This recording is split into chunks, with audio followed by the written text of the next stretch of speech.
Hello everyone, कैसे हैं आप सब लोग। Welcome to study point JK. This is Shoaib. तो गाइस, आज हमारा इंडियन फ्रीडम स्ट्रगल पे है पार्ट थर्ड। ठीक है, दो पार्ट्स हमने ऑलरेडी कवर कर लिए हैं। अगर आपसे कोई भी वीडियो स्किप हुआ है इंडियन फ्रीडम स्ट्रगल के रिलेटेड, तो आपके लिए मैं लिंक दे दूंगा उन वीडियोस का इसी वीडियो की डिस्क्रिप्शन में। वहां से जाके आप ये वीडियोस भी देख सकते हो। ठीक है, उसके बाद बात करें इनके नोट्स की, तो आपको टेलीग्राम पे मिल जाएंगे। ठीक है, टेलीग्राम पे आप ज्वाइन हो सकते हो। टेलीग्राम का भी लिंक है इसी वीडियो की डिस्क्रिप्शन में। ठीक है, अब आपको हमारे द्वारा ये सेशन कैसा लगेगा, आप एक काम करेंगे, लाइक करके जाएंगे, लाइक करके बताएंगे हमें। उसके बाद आप कमेंट सेक्शन में आप हमें बताएंगे कि आपको ये सेशन कैसा लग रहा है। ठीक है, अगर कुछ चेंजेस करने तो हम कर लेंगे। उसके बाद यहाँ पे देखें आज हमने कौन सा क्वेश्चन करना है। ठीक है, तो आज हमने क्या करना है, 47 क्वेश्चन से आगे स्टार्ट करना है। 47 क्वेश्चन यहाँ पे क्या कह रहा है, partition of Bengal took place in which of the following year. आपको यहाँ पे ईयर बताना है। ठीक है, अब मुझे बताएं पार्टीशन ऑफ बंगाल कौन से ईयर में हुआ था। ठीक है, ए ऑप्शन है आपका 1901, बी ऑप्शन है आपका 1902, सी ऑप्शन है आपका 1903 एंड डी ऑप्शन है आपका 1905। तो मैं आपको बता दूं इसका जो राइट आंसर है वो है आपका 1905, ईयर है 1905। ठीक है, अब मुझे बताओ जब पार्टीशन हुआ था बंगाल का, ठीक है, तब वाइसरॉय ऑफ इंडिया कौन थे। तो वाइसरॉय कौन थे, वो थे आपके लॉर्ड कर्जन। उसके बाद आप मुझे बताओ तब डेट क्या थी, तो आप बोलोगे 16 थी। तो मंथ की बात करें तो मंथ था आपका अक्टूबर का। ठीक है, ये भी आपको याद रखना है। ठीक है, तो जब पार्टीशन हुआ था बंगाल का, पार्टीशन किस तरह से किया गया था, पार्टीशन किया गया था, अगर आपका ये बंगाल है इसको ईस्टर्न पार्ट में किया गया था, उसके बाद इसको वेस्टर्न पार्ट में किया गया था। ठीक है, ईस्टर्न और वेस्टर्न पार्ट में डिवाइड करने का रीज़न ये था कि ईस्टर्न पार्ट जो था वो था मुस्लिम मेजॉरिटी एरिया। ठीक है, यहाँ पे ज़्यादा मुस्लिम्स थे। उसके बाद बात करें यहाँ पे वेस्टर्न पार्ट की, तो यहाँ पे ज़्यादा हिंदूज थे। ठीक है ना, ये था हिंदू मेजॉरिटी एरिया। ठीक है, अब आपको रीज़न पता ही है, ब्रिटिशर्स की पॉलिसी कौन सी, डिवाइड एंड रूल। उसी के चलते बंगाल की डिवीज़न हमें देखने को मिली। ठीक है, डिवाइड करो और रूल करो। ठीक है, डिवाइड एंड रूल पॉलिसी। अब आप मुझे बताओ यहाँ पे ये जो पार्टीशन हुआ था बंगाल का, क्या इसको फेवर किया गया था सारे इंडियंस के द्वारा। तो मैं आपको बता दूं इसका जो है पार्टीशन ऑफ बंगाल का हमें काफ़ी ज़्यादा आंदोलन देखने को मिला। ठीक है, इसी के चलते स्वदेशी मूवमेंट, ठीक है, स्वदेशी मूवमेंट को लॉन्च किया गया। स्वदेशी मूवमेंट की कौन सी मूवमेंट है, तो मैं आपको बता दूं ये मूवमेंट है आपकी anti partition movement of Bengal. ठीक है, इस मूवमेंट से क्या किया गया, प्रोटेस्ट करके ये बताया गया कि बंगाल की पार्टीशन जो है वो नहीं होनी चाहिए। ठीक है, इसी प्रोटेस्ट के चलते बाद में कब 1911 में जब वाइसराय कौन थे, आपके लॉर्ड हर्डिंगे। ठीक है, लॉर्ड हर्डिंगे जो अब आपके वाइसराय थे इंडिया के, इन्होंने क्या किया था, इन्होंने पार्टीशन ऑफ बंगाल को रिवोक्ड कर लिया था। क्यों, क्योंकि काफ़ी ज़्यादा प्रोटेस्ट हो रहा था। और जो यहाँ पे मूवमेंट थी एंटी पार्टीशन मूवमेंट, ये कौन सी थी, स्वदेशी मूवमेंट। ठीक है, अब ये जो मुस्लिम्स थे, ठीक है, मुस्लिम्स थे, ये बिल्कुल भी फेवर नहीं कर रहे थे, बिल्कुल भी सपोर्ट में नहीं थे किसके, स्वदेशी मूवमेंट के। ठीक है, क्यों क्यों ये फेवर नहीं कर रहे थे स्वदेशी मूवमेंट को, क्यों यहाँ पे ये साथ नहीं दे रहे थे मुस्लिम्स, क्योंकि मुस्लिम्स को लगता था अब क्या होगा, इनको क्योंकि अलग किया गया, अब इनके राइट्स को सेफ गार्ड किया जाएगा। ठीक है, अब इनकी बेटरमेंट होगी। ठीक है, अब इनके हित में चीज़ें होंगी ब्रिटिशर्स के द्वारा। अब मुस्लिम्स को ऐसा लगता था, इसलिए इन्होंने स्वदेशी मूवमेंट का साथ नहीं दिया, जो कि एक एंटी पार्टीशन मूवमेंट थी बंगाल की। तो उसके बाद हमें क्या देखने को मिला कि लॉर्ड हर्डिंगे ने 1911 में पार्टीशन ऑफ बंगाल को रिवोक कर लिया। ठीक है गाइस, यहाँ तक चीज़ें आपको क्लियर है ना। उसके बाद हम चलते हैं हमारे नेक्स्ट क्वेश्चन पे। ठीक है, नेक्स्ट क्वेश्चन यहाँ पे क्या कह रहा है, Amar Sonar Bangla the national anthem of Bangladesh was written by which Indian poet. ठीक है, whose birth anniversary celebrated on May 7। बताएं आप यहाँ पे, अगर आपको ये नहीं पता है कि अमर सोनर बांग्ला किन के द्वारा लिखा गया था, अगर आपको ये पता है कि 7 मई को किन इंडियन पोइट की जो है बर्थ एनिवर्सरी मनाई जाती है तो आप इस क्वेश्चन का आंसर कर सकते हैं। ठीक है, तो मैं आपको बता दूं यहाँ पे देखो ऑप्शंस क्या है। Rabindranath Tagore, B1 is Aga Khan, C1 is Nawab Salimullah and the D1 is Nawab Mohsinul. ठीक है, and the right answer is Rabindranath Tagore.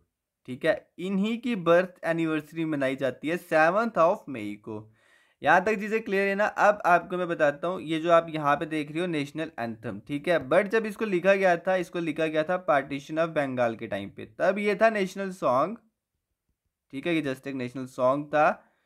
ये नेशनल एंथम कब बना बंगाल का, तो मैं आपको बता दूँ नेशनल एंथम ये बना 1971 में। ठीक है, 1971 में क्यों? क्योंकि बांग्लादेश जो है वो लिबरेट हो गया था किससे? पाकिस्तान से।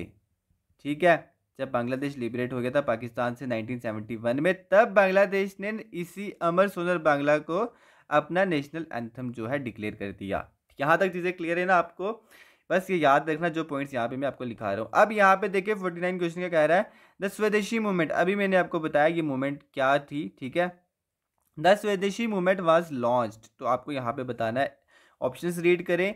ए ऑप्शन कह रहा है ये इसलिए लॉन्च की गई थी with a view to improve the economic condition of the people by encouraging consumption of Indian goods. ना, ऐसा हमने नहीं पढ़ा, अभी मैंने आपको बताया स्वदेशी मूवमेंट के बारे में। ठीक है, उसके बाद बी ऑप्शन कह रहा है as a protest against division of Bengal. चलो अभी हम बाकी ऑप्शंस को रीड कर लेते हैं। सी ऑप्शन है आपका as a protest against the massacre of Indian people at Jallianwala Bagh. ऐसी बात नहीं है। ठीक है, उसके बाद यहाँ पे देखें डी ऑप्शन है आपका due to failure of British government to introduce responsible government in India. ना, ऐसी बात भी नहीं है। तो जो स्वदेशी मूवमेंट थी ये इसलिए लॉन्च की गई थी, ये एक आंदोलन किया गया था अगेंस्ट पार्टीशन ऑफ बंगाल। ठीक है ना, and the right answer is B1। Okay, उसके बाद यहाँ पे देखें, अब पूछा गया स्वदेशी मूवमेंट कब स्टार्ट हुआ था। ठीक है, बताएं स्वदेशी मूवमेंट कब स्टार्ट हुआ था। देखो इसको अगर आपको ये नहीं ना पता है कि कब स्टार्ट हुआ था, हमने अभी तक क्या पढ़ा कि ये एंटी पार्टीशन मूवमेंट था बंगाल का। ठीक है, अब मुझे बताएं एंटी पार्टीशन मूवमेंट अगर बंगाल का था तो पार्टीशन ऑफ बंगाल कौन से ईयर में हुआ था, तो वो हुआ था आपका 1905 में लॉर्ड कर्जन जी के द्वारा। तो यहाँ पे देखें 1905 वाला कौन सा ऑप्शन है, तो ये है आपका C1। ठीक है, ऑब्वियसली सी बात है, यहाँ से इसका आंसर निकल गया। तो 1911 में क्या हुआ था, रिवोक किया गया था पार्टीशन ऑफ बंगाल को लॉर्ड हर्डिंगे के द्वारा। ओके, तो यहाँ पे ईयर पूछा गया स्वदेशी मूवमेंट का कब स्टार्ट हुआ था, तो राइट आंसर हो जाएगा आपका 1905। क्लियर यहाँ तक? उसके बाद अब मैं आपको पूछता हूँ, आप मुझे बताएं उसका यहाँ पे डेट बताएं और यहाँ पे आप बताएं मंथ। ठीक है, देखो कंसेप्ट क्लियर होगा तब जाके छोटी छोटी चीजें याद रहेंगी। अब पूछा गया इन विच डे स्वदेशी मूवमेंट स्टार्टेड। 7 जुलाई 1905, 7 अगस्त 1905। उसके बाद आ गया आपका C1 दैट इज 17 अगस्त 1905। ठीक है, उसके बाद यहाँ पे है D1 आपका 27 अगस्त 1905 यहाँ पे इसके साथ है। ठीक है, अब आप बताएं इसका राइट आंसर। तो मैं आपको बता दूं इसका राइट आंसर है आपका 7 अगस्त 1905। ठीक है, अब ये जो यहाँ पे मैं डेट आपके सामने बता रहा हूँ इसके रिगार्डिंग कुछ और चीज़ें भी आपने याद रखनी है। क्या? जैसे और क्या हुआ था, 7 अगस्त 1905 को एक रेजोल्यूशन पास हुआ था। ठीक है, एक रेजोल्यूशन पास हुआ था। वो रेजोल्यूशन किनके द्वारा पास किया गया था? इंडियन नेशनल कांग्रेस के द्वारा। ठीक है ना, उस रेजोल्यूशन में क्या कहा गया था कि बाइकॉट्स होगा किसका? इंडियन गुड्स का। ठीक है ना, ये भी आपको याद रखना है। उसके बाद यहाँ पे देखिए 52 क्वेश्चन का कह रहा है Muslim League in India was founded in the year. आपको बताना है मुस्लिम लीग जो है इंडिया में कब ये फाउंड की गई थी, ईयर बताना है आपने। ठीक है ना, अब यहाँ पे ऑप्शंस रीड करें। ए ऑप्शन है आपका 1902, बी ऑप्शन है आपका 1903, C1 is 1904 and D1 is 1906 and the right answer is D1 that is 1906। Clear? उसके बाद यहाँ पे आपको अगर मैं पूछूं मुझे बताओ डेट। ठीक है, तो आप क्या बताओगे? आप बताओगे डेट है 30। ठीक है, अब मैं आपको पूछता हूँ मुझे बताओ मंथ। तो आप क्या बताओगे? मंथ है आपका कौन सा? दिसंबर का। ठीक है, 30 दिसंबर 1906 में आपकी जो मुस्लिम लीग है उसको इंडिया में फाउंड किया गया था, फॉर्म किया गया था। ठीक है ना, उसके बाद यहाँ पे देखें ये जो मुस्लिम लीग जो फॉर्म की गई थी इंडिया में, इसका जो मेन ऑब्जेक्टिव था वो क्या था, वो यही था कि ये डिमांड कर रहे थे safe guard of its community. कौन सी माइनॉरिटी कम्युनिटी जो है आपकी, कौन सी, मुस्लिम थी, ठीक है ना। इसके राइट्स के लिए ये जो है काफ़ी काम करना चाहते थे। देखो 53 क्वेश्चन का कह रहा है who was the founder of Muslim league. आप बताएं यहाँ पे। ए ऑप्शन है आपका मोहम्मद अली जिन्ना, बी है खान अब्दुल गफ्फार खान, सी है आपका मोहम्मद इकबाल, डी है आपका ख्वाजा सलीमुल्लाह। काफ़ी कैंडिडेट्स मोहम्मद अली जिन्ना को जो है टिक कर लेंगे, लेकिन मैं आपको बताऊं अगर यहाँ पे 1906 में इसकी जो है स्थापना हुई है, किसकी, मुस्लिम लीग की, तो मैं आपको मोहम्मद अली जिन्ना के बारे में बताऊं, इसको आप क्रॉस चेक भी करोगे, 1913 में मुस्लिम लीग को ज्वाइन करते हैं मोहम्मद अली जिन्ना, तो इसलिए फाउंडर का तो हम इनका कह ही नहीं सकते, ठीक है ना। अब यहाँ पे देखें बी ऑप्शन क्या आपका खान अब्दुल गफ्फार खान, सी है आपका मोहम्मद इकबाल, डी है आपका ख्वाजा सलीमुल्लाह। तो इसका जो राइट आंसर है वो है आपका ख्वाजा सलीमुल्लाह, ठीक है ना। और भी फाउंडिंग मेंबर हैं कौन से, जैसे हो गए आपके आगा खान, ठीक है, उसके बाद नवाब सलीमुल्लाह, ठीक है ना। ये हैं फाउंडिंग मेंबर किसके, मुस्लिम लीग के। तो यहाँ पे इसका जो राइट आंसर है वो है आपका D1, that is Khwaja Salimullah, ठीक है। और ये भी कहा जाता है कि जो मुस्लिम ऑल इंडिया मुस्लिम लीग था, ये जो इसका जो टर्म कॉइन किया गया था, ये टर्म भी किसने कॉइन किया गया था, ख्वाजा सलीमुल्लाह ने, ठीक है ना। और इनको फाउंडर भी कहा जाता है। उसके बाद यहाँ पे देखिए 54 क्वेश्चन कह रहा है फर्स्ट प्रेसिडेंट बताएं मुस्लिम ऑल इंडिया मुस्लिम लीग का फर्स्ट प्रेसिडेंट यहाँ पे बताएं। अब आपको बताना है यहाँ पे फर्स्ट प्रेसिडेंट। ए आपका मोहम्मद अली जिन्ना, अभी हमने देखा कि 1913 में इन्होंने ज्वाइन किया था मुस्लिम लीग को, तो ये ऑप्शन हमारा एलिमिनेट हो जाता है। बी ऑप्शन है यहाँ पे खान अब्दुल गफ्फार खान, सी ऑप्शन है आपका मोहम्मद इकबाल, डी ऑप्शन है आपका सुल्तान मोहम्मद शाह, ठीक है। तो मैं आपको बता दूं सर सुल्तान मोहम्मद शाह इसका राइट आंसर है। ये थे फर्स्ट प्रेसिडेंट किसके, मुस्लिम लीग के, ठीक है। उसके बाद 55 क्वेश्चन देखें क्या कह रहा है। 55 क्वेश्चन है 1906 कलकत्ता सेशन हुआ था इंडियन नेशनल कांग्रेस का, वो किसकी प्रेसिडेंटशिप में हुआ था, ठीक है। अब क्यों ये सेशन इंपॉर्टेंट है, क्यों हमें इसका प्रेसिडेंट याद रखना है, अभी आपको मैं बताऊंगा। अब गाइज आपको ये भी बता दूं, मैं आपको एक सेपरेट वीडियो दूंगा किस पे, जो भी इम्पोर्टेंट सेशन हुए थे इंडियन नेशनल कांग्रेस के, आपको वो सारे याद रखने, ठीक है। और आपको उन सारे सेशन के प्रेसिडेंट याद रखने वो कौन थे, ठीक है। तो मैं आपको वहाँ पे ट्रिक्स भी बता दूंगा किस तरह से आप उनको याद रखोगे, क्योंकि एग्जाम में डेफिनेटली यहाँ से क्वेश्चन आता ही आता है, ठीक है। अब यहाँ पे देखिए 1906 कलकत्ता जो आपका कलकत्ता सेशन था, बताएं ये अंडर द प्रेसिडेंटशिप ऑफ किसकी हुआ था। तो ए ऑप्शन है आपका रविंद्रनाथ टैगोर, बी ऑप्शन है आपका आगा खान, सी ऑप्शन है आपका नवाब सलीमुल्लाह, डी ऑप्शन है आपका दादा भाई नौरोजी, ठीक है। बताएं मुझे। तो इसका जो राइट आंसर है आपको बता दूं वो है आपका D1, दैट इज दादा भाई नौरोजी, ठीक है। अब ये सेशन इंपॉर्टेंट क्यों है, क्यों ये आपका सेशन इंपॉर्टेंट है, तो मैं आपको बता दूं इसी सेशन में जो है दादा भाई नौरोजी ने टर्म कॉइन की थी, कौन सी, स्वराज की, ठीक है। स्वराज की टर्म कॉइन की थी। तो स्वराज का मतलब आपको पता है वो क्या है, वो है आपका सेल्फ रूल, ठीक है गाइज। अब हम चलते हैं हमारे 56 क्वेश्चन पे। अब गाइज यहाँ पे देखें 56 क्वेश्चन क्या कह रहा है, ठीक है। 56 क्वेश्चन है विच of the following act provided for communal representation in British India, ठीक है। बताएं यहाँ पे इसका जो है राइट आंसर क्या है। तो ऑप्शंस रीड कर लें। ए ऑप्शन है आपका Indian council act 1892, B option है आपका मॉर्ले मिंटो रिफॉर्म 1909, और सी ऑप्शन है आपका मोंटेग्यू क्लिम्सन रिफॉर्म एक्ट 1919, डी ऑप्शन है आपका गवर्नमेंट ऑफ इंडिया एक्ट 1935, ठीक है। बताएं यहाँ पे किस एक्ट के साथ क्या हुआ था, आपका कम्युनल रिप्रेजेंटेशन इंडिया में इंट्रोड्यूस हुआ था, ठीक है ना। तो मैं आपको बता दूं इसका जो राइट आंसर है वो है आपका मॉर्ले मिंटो रिफॉर्म एक्ट 1909, ठीक है। यहाँ पे इन्होंने इंट्रोड्यूस किया था क्या, separate electorate system in India में, ठीक है। अब ये सेपरेट इलेक्टोरेट सिस्टम क्या है, इलेक्टोरेट हो गया आपका ग्रुप ऑफ वोटर्स, ठीक है, जो क्वालिफाई होंगे वोट करने के लिए। अब इनको सेपरेट अलग कर दिया गया है कि अब आप पर्टिकुलर इस सेक्शन से वोट करोगे, ठीक है ना। और पर्टिकुलर आपने इस सेक्शन का रिप्रेजेंटेटिव को इलेक्ट करना है, ठीक है ना।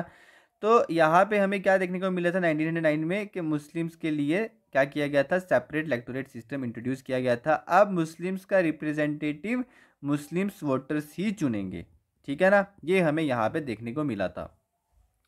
उसके बाद यहाँ पे देखिए 57 क्वेश्चन का कह रहा है, 57 क्वेश्चन कह रहा है the provision for separate electorate for Hindus and Muslims was made in.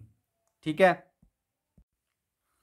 अभी हमने यहाँ पे ऊपर समझा, ठीक है, बस इसी क्वेश्चन को दूसरे फॉर्मेट पे रिपीट किया गया। ठीक है, यहाँ पे ऑप्शंस क्या है, ए आपका Indian council act 1892, B option है आपका Morley Minto reform act 1909, C option है आपका Montagu Chelmsford reform act 1919, D option है आपका गवर्नमेंट ऑफ इंडिया एक्ट 1935। ठीक है, अब देखें यहाँ पे हमने यहाँ पे क्या देखा, सेपरेट इलेक्टोरेट सिस्टम हमें कहाँ पे देखने को मिला, 1909, जहाँ पे हमने ये देखा था कि मुस्लिम रिप्रेजेंटेटिव को मुस्लिम वोटर्स ही इलेक्ट करेंगे।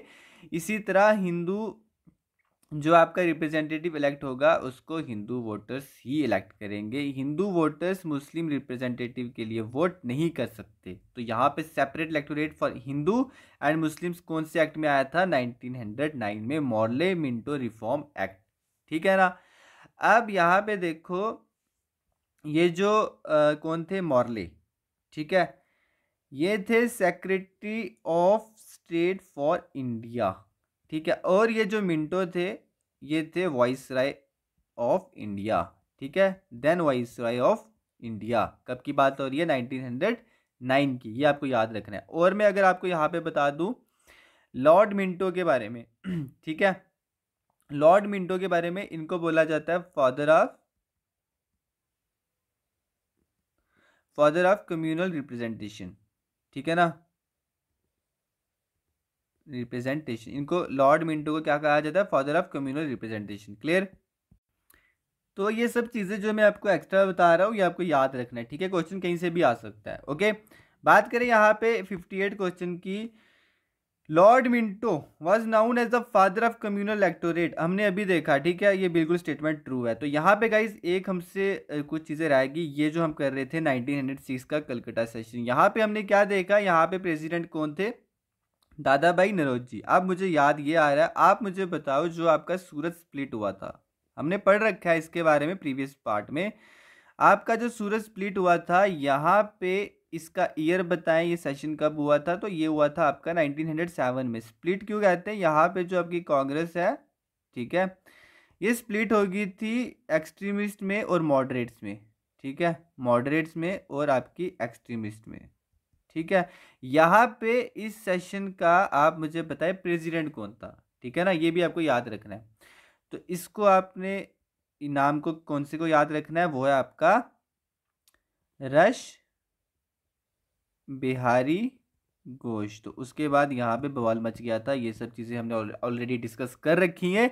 अब हम आते हैं यहाँ पे, बस मुझे आपको ये बताना था यहाँ पे इस सेशन का प्रेसिडेंट कौन था। ठीक है, ये भी आ सकता है क्वेश्चन, कोई बात नहीं, आपको मैं सेपरेट वीडियो दे दूंगा किस पे, आपके इंपॉर्टेंट सेशंस पे। 59 क्वेश्चन की बात करें, Satyendra Prasad Sinha was the first Indian, ठीक है, to join viceroy executive council. इससे पहले क्या था, कोई भी इंडियन यहाँ पे इस एग्जीक्यूटिव काउंसिल में नहीं थे। For the first time first Indian जो है उन्होंने ज्वाइन किया था सत्येंद्र प्रसाद सिन्हा ने। तो ये स्टेटमेंट ट्रू है या फॉल्स है, तो बता दो, ये स्टेटमेंट बिल्कुल ट्रू है। ठीक है ना। बात करें यहाँ पे 60 क्वेश्चन की, तो 60 क्वेश्चन ये कह रहा है which act extended the principle, कौन सा है, कम्युनल रिप्रेजेंटेशन। ठीक है, किसके लिए, सिख्स के लिए, इंडियन क्रिश्चियंस के लिए, एंग्लो इंडियंस के लिए और यूरोपियंस के लिए। ठीक है, इंट्रोड्यूस कब हुआ था कम्युनल रिप्रेजेंटेशन, वो हुआ था आपका 1909 में, जिसको आप कहते हो मॉर्ले मिंटो रिफॉर्म। ठीक है, अब इसी ये हुआ था यहाँ पे सेपरेट यहाँ पे प्रोविजंस बनाए गए थे। ठीक है, हिंदू के लिए और मुस्लिम्स के लिए बनाए गए थे। यहाँ पे कहा गया था अब इनके लिए क्या होगा, इनके रिप्रेजेंटेटिव इन्हीं के वोटर्स को चुनेंगे। यहाँ पे सेपरेट इलेक्टोरेट सिस्टम को इंट्रोड्यूस किया गया था, but for Hindus and Muslims. ठीक है, अब इसी यहाँ पे कम्युनल रिप्रेजेंटेशन की हम एक्सटेंशन देखने को हमें मिलती है, बट वो कौन से एक्ट में देखने को मिलती है, वो हमें देखने को मिलती है 1919 में, मोन्टेग्यू क्लिम्सफोर्ड रिफॉर्म एक्ट। यहाँ पे अब हिंदू मुस्लिम की बात नहीं की जा रही, क्योंकि वो ऑलरेडी इंट्रोड्यूस हो चुका है 1909 में। अब यहाँ पे देखने को मिल रहे कौन, सिख्स, उसके बाद इंडियन क्रिश्चियंस, ठीक है, उसके बाद एंग्लो इंडियंस, उसके बाद यूरोपियंस। ठीक है, जो सिख्स होंगे वही अपना जो है रिप्रेजेंटेटिव इलेक्ट करेंगे, सिख वोट नहीं कर सकते मुस्लिम्स के लिए। बस ये मैंने आपको समझा दिया, यहाँ पे रिपीट नहीं करूँगा। तो मोन्टेग्यू क्लिम्सफोर्ड रिफॉर्म एक्ट में हमें क्या देखने को मिला 1919 में, के कम्युनल रिप्रेजेंटेशन, ठीक है, first 6 Indian Christians, Anglo Indians and Europeans के लिए एक्सटेंड किया गया, ठीक है ना। उसके बाद यहाँ पे देखिए 61 क्वेश्चन का कह रहा है Rowlatt act was passed in which year. अब आप बताएं जो आपका रॉवलेट एक्ट है ये कौन से ईयर में पास किया गया, ठीक है। ऑप्शन से आपके 1918, 1919, 1920 एंड D1 इज 1921। तो मैं आपको बता दूं इसका जो राइट आंसर है वो है आपका 1919, ठीक है। इस ईयर में आपका रॉवलेट एक्ट पास हुआ था, ठीक है। अब ये एक्ट क्या था मैं बता दूं, ये चीज़ें आप नोट कर लेना, सारी इंपॉर्टेंट है। तो ये एक्ट पास किया गया था आपका इंपीरियल लेजिस्लेटिव काउंसिल के द्वारा, ठीक है। कहाँ पे, तो दिल्ली में, ठीक है, ओके।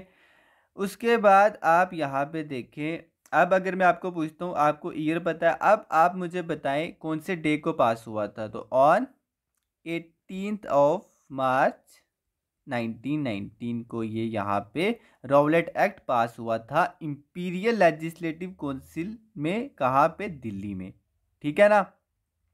अब आप देखें कि इसका एम क्या था, ठीक है। आपका ये जो रॉवलेट एक्ट था इसका एम क्या था, तो यहाँ पे आप चीज़ों को समझेंगे, ठीक है ना। अगर हम बात करें इसके एम की, ठीक है, एक सेकंड गाइस, बात करें अगर हम एम की तो वो क्या था, वो ये था कि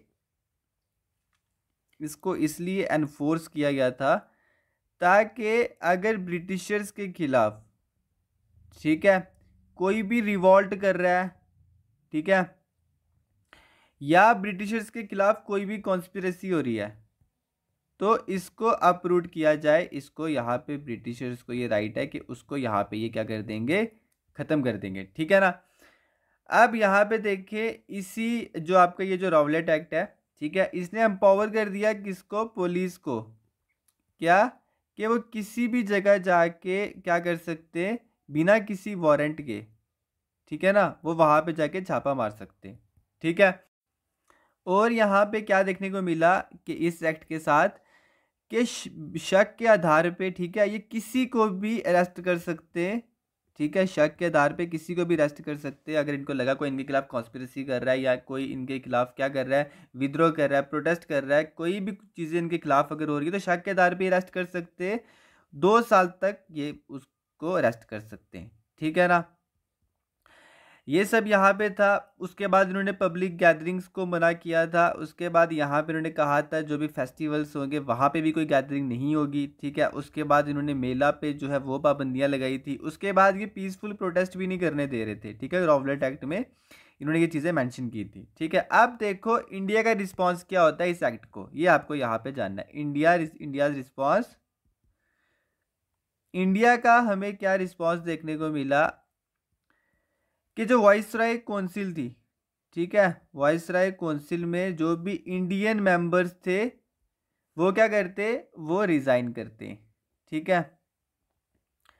अब ये कौन से इंडियन मेंबर थे थोड़ा मैं आपको बता दूं जिन्होंने रिज़ाइन किया था। मोहम्मद अली जिन्ना थे, उन्होंने रिज़ाइन किया था। उसके बाद आपके मदन मोहन मलाविया हो गए, ये जो थे ये वाइसराय की काउंसिल में थे, ये रिज़ाइन कर देते हैं क्योंकि इस एक्ट के जब ये एक्ट को इंट्रोड्यूस किया गया था, ठीक है, ब्रिटिशर्स के द्वारा, मदन मोहन मलाविया थे उसमें। वहाँ पे अगर हम बात करें तो BN शर्मा जी का भी नाम है, ठीक है, BN शर्मा, ठीक है गाइज। अब देखो ये सब हो रहा था इंडिया में। उसके बाद गांधी जी का डिसाइड करते हैं, ठीक है। गांधी जी बोलते हैं कि अब हम क्या करेंगे, हम बिल्कुल बर्दाश्त नहीं करेंगे, इस एक्ट के खिलाफ हम पीसफुली लड़ेंगे, ठीक है, पीसफुली प्रोटेस्ट होगा इस एक्ट के खिलाफ, ठीक है।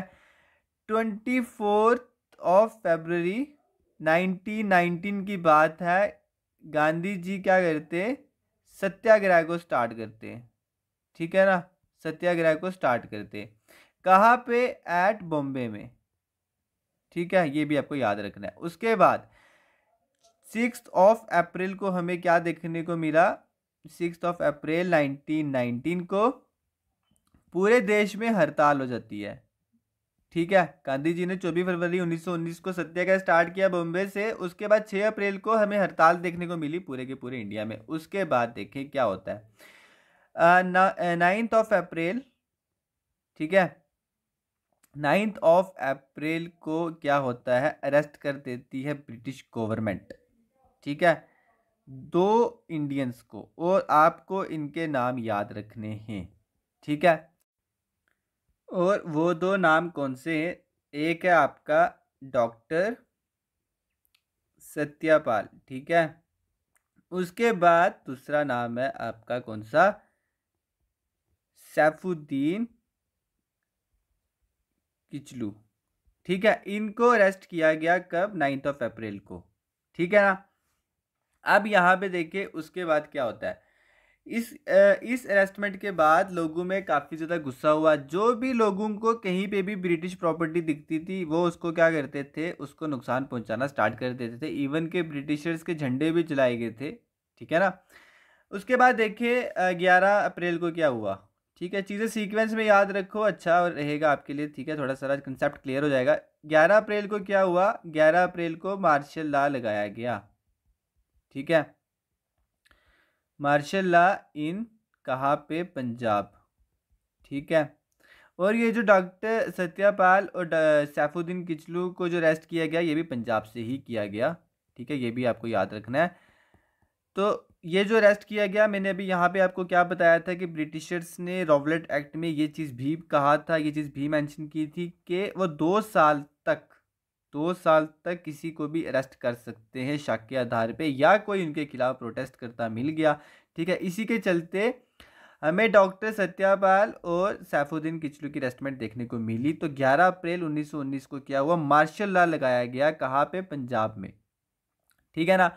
अब यहाँ पे रिस्पॉन्सिबिलिटी दी गई किसको, आपके जनरल डायर को, ठीक है। अब ये मार्शल लॉ थोड़ा सा ऐसे देख लो, जो भी आपकी सिविलियन गवर्नमेंट होती है ना उसका रोल ख़त्म कर देते, और जो आपकी मिलिट्री गवर्नमेंट होती है, सॉरी, जो आपकी मिलिट्री होती है ना, अब सारा का सारा लॉ जो होता है वो उसके हवाले कर दिया जाता है। इसी को कहते हैं मार्शल लॉ, ठीक है ना। अब इसी मिलिट्री के हेड को जो थे आपके जनरल डायर, उनको रिस्पॉन्सिबिलिटी दी गई पंजाब की। यहाँ तक चीज़ें क्लियर है ना आपको। उसके बाद देखो गाइस 13 अप्रैल को क्या होता है, ठीक है। 13 अप्रैल को क्या होता है, हम कहाँ तक आ रहे हैं, हम जलियांवाला बाग ट्रेजिडी तक आ रहे हैं, ठीक है ना। इसलिए मैं आपको सारा सीक्वेंस से बता रहा हूँ। 13 अप्रैल को क्या होता है, 15,000 के करीब, ठीक है, 15,000 के करीब लोग जमा हो जाते हैं कहाँ पे, आपके जलियांवाला बाग में, ठीक है ना।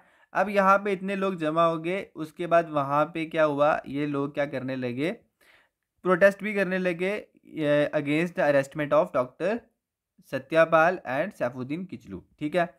उसके बाद यहाँ पे जब ये यहाँ पे ये जब 15,000 के करीब लोग जमा हो गए जलियांवाला बाग में, ठीक है। अब मैंने क्या बताया, रिस्पॉन्सिबिलिटी किसको दी गई थी, पंजाब की जनरल डायर को, ठीक है। अब जनरल डायर क्या करते, जनरल डायर जो है अपने ट्रूप्स को क्या करते, इजाज़त देते कि आप क्या करें, यहाँ पे इन 15,000 लोगों पे फायरिंग ओपन कर दे, ओपन फायर कर दे इन पे, ठीक है।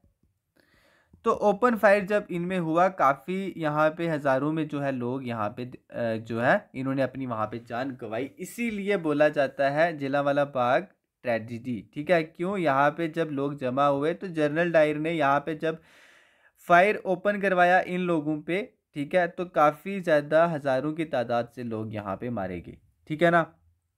उसके बाद यहाँ पे देखिए उसके बाद क्या होता है, गांधी जी ने क्या किया, ठीक है, ठीक है। गांधी जी ने जो सत्याग्रह स्टार्ट किया था, ठीक है, ये जो सत्याग्रह स्टार्ट किया था, इसी सत्याग्रह को 18 अप्रैल, ठीक है, 1919 को क्या करते, ये ख़त्म कर देते, ठीक है।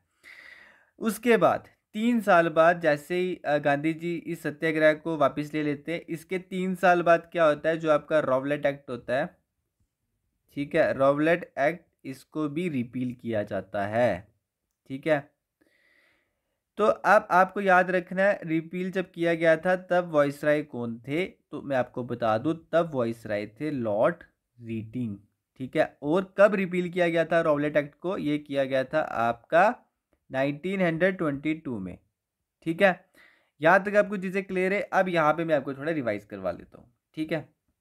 देखो, आपका जो रॉवलेट एक्ट था, ठीक है, रॉवलेट एक्ट का एम क्या था? ये इसका एम था कि अगर ब्रिटिशर्स के खिलाफ कोई रिवॉल्ट करता है या कॉन्स्पिरेसी करता है तो ब्रिटिशर्स क्या करेंगे? उसको अपरूट कर लेंगे। उसके बाद पुलिस क्या करेगी? बिना किसी वारंट के कहीं पे भी जाके चेकिंग कर सकती है, ठीक है।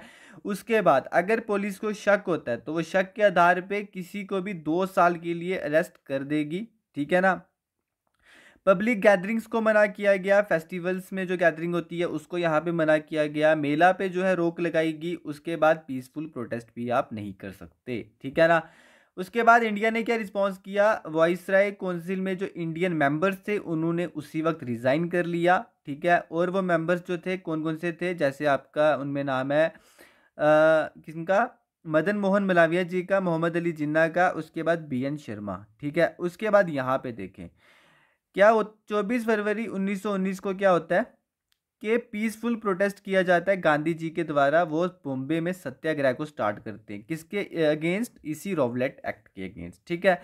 24 फरवरी की बात की जा रही है। उसके बाद 6 अप्रैल को क्या होता है? 1919 को पूरे देश में हड़ताल होती है, ठीक है। उसके बाद 9 अप्रैल को पंजाब से क्या सुनने को मिलता है कि 2 इंडियंस को अरेस्ट किया गया। और वो कौन कौन से थे? डॉक्टर सत्यापाल और सैफुद्दीन किचलू, ठीक है। इसी जो ये अरेस्टमेंट थी, ठीक है, इस अरेस्टमेंट की वजह से लोगों में काफ़ी ज़्यादा गुस्सा हुआ, ठीक है। ब्रिटिश प्रॉपर्टी जहाँ पे भी देखने को मिली इंडियंस को, वो क्या करने लगे? उसको डैमेज करने लगे।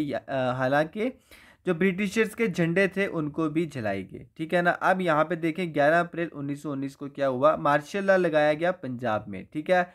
मार्शल लॉ मैंने आपको बताया क्या है कि सारी रिस्पॉन्सिबिलिटी दी जाती है किसको? मिलिट्री को, ठीक है। जो सिविलियन गवर्नमेंट होती है उसका रोल खत्म हो जाता है जब मार्शल लॉ इम्पोज होता है, ठीक है ना। अब मार्शल लॉ पंजाब में लगाया गया कब? 11 अप्रैल 1919 को। और यहाँ पे रिस्पॉन्सिबिलिटी दी गई पंजाब की किसको? जनरल डायर को, ठीक है ना। अब यहाँ पे मार्शल लॉ लगा हुआ था। अब सेकंड तरफ हम क्या देखते हैं? ऑन द अदर हैंड हम क्या देखते हैं कि 13 अप्रैल को क्या होता है? 15,000 के करीब लोग जमा हो जाते हैं जलियांवाला बाग में, ठीक है ना। अब जनरल डायर को रिस्पॉन्सिबिलिटी दी गई थी तो जनरल डायर ने क्या किया? ट्रूप्स को कहा कि यहाँ पे जाके आप ओपन फायरिंग करें। इसी ओपन फायरिंग में क्या हुआ? हज़ारों की तादाद से लोग मारे गए। उसके बाद गांधी जी को जब इस चीज़ का पता चला तो उन्होंने 18 अप्रैल 1919 को सत्याग्रह को क्या कर दिया? ख़त्म कर दिया। उसके बाद यहाँ पे देख ले, फिर 4 साल बाद, ठीक है ना, ये 1919 की बात की जा रही है, यहाँ पे 1922 का यहाँ पे मैंने बताया, ठीक है। आफ्टर 4 इयर्स क्या हुआ? आपका जो रॉवलेट एक्ट था इसको भी रिपील किया गया, ठीक है। तब आपके वाइसराय ऑफ इंडिया कौन थे? लॉर्ड रीडिंग, ठीक है। और ये ईयर कौन सा था? 1922, ये आपको याद रखना है, ठीक है। रॉवलेट एक्ट को रिपील किया गया लॉर्ड रीडिंग के द्वारा 1922 में। ये आपको सारा याद रखना है यहाँ पे, ठीक है ना।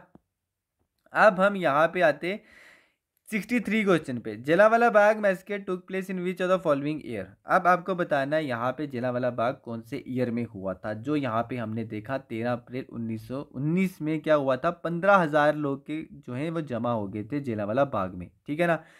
अब तो आपको यहाँ पे मैं डेट बता रहा था तो ईयर कौन सा है? 1919। अब 64 क्वेश्चन है यहाँ पे।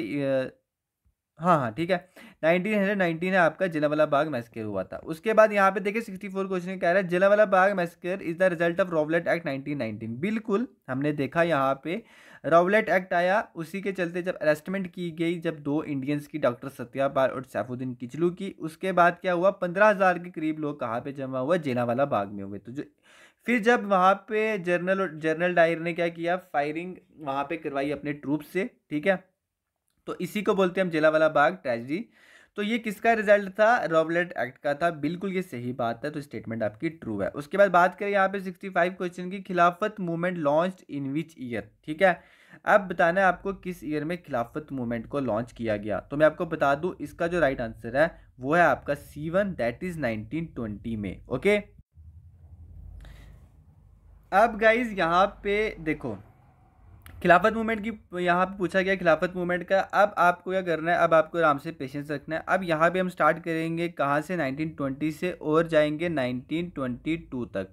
ठीक है, ये ईयर कौन सा है जब आपका चोरी चोरा इंसिडेंट हुआ था। अब हम यहाँ तक जाएंगे, सारा यहाँ पे समझेंगे, उसके बाद हम यहाँ पे ये जो 3 या 4 क्वेश्चन हमारे रिमेनिंग रहते हैं उसके बाद इन क्वेश्चन को हम करेंगे। तो यहाँ पे अब आप देखें, खिलाफत मूवमेंट जो है इसकी थोड़ी सारी बैकग्राउंड बताऊंगा क्योंकि काफ़ी इंपॉर्टेंट है, आपको चीज़ें पता होनी चाहिए। जॉब रही एक साइड बट कंसेप्ट क्लियर होना चाहिए। ठीक है, उसके बाद हम कहाँ तक जाएंगे, चोरी चोरा इंसिडेंट तक। अब यहाँ पे देखिए, ठीक है, चीज़ें किस तरह से हुई। ठीक है, आपका ये जो खिलाफत मूवमेंट है, ठीक है, खिलाफत मूवमेंट का ईयर हमने कौन सा देखा, 1920। ठीक है, यहाँ पे देखा ना आपने 1920। अब देखो 1920 में तो ठीक है, लेकिन इसकी शुरुआत कैसे होती है। इसकी शुरुआत गाइस ऐसे होती है कि 28 जुलाई को, ठीक है, 28 जुलाई को, 28 जुलाई 1914 को क्या होता है, आपका वर्ल्ड वार फर्स्ट बिगन होता है। ठीक है, अब ये जो वर्ल्ड वार फर्स्ट था इसमें आप ये मान के चले 2 टीम्स थी। ठीक है, 2 टीम्स थी। अब वो टीम्स कौन कौन सी थी, वो थी आपकी, एक आ गई एलाइड पावर्स, ठीक है, एलाइड पावर्स। उसके बाद दूसरी टीम थी आपकी कौन सी, सेंट्रल पावर्स।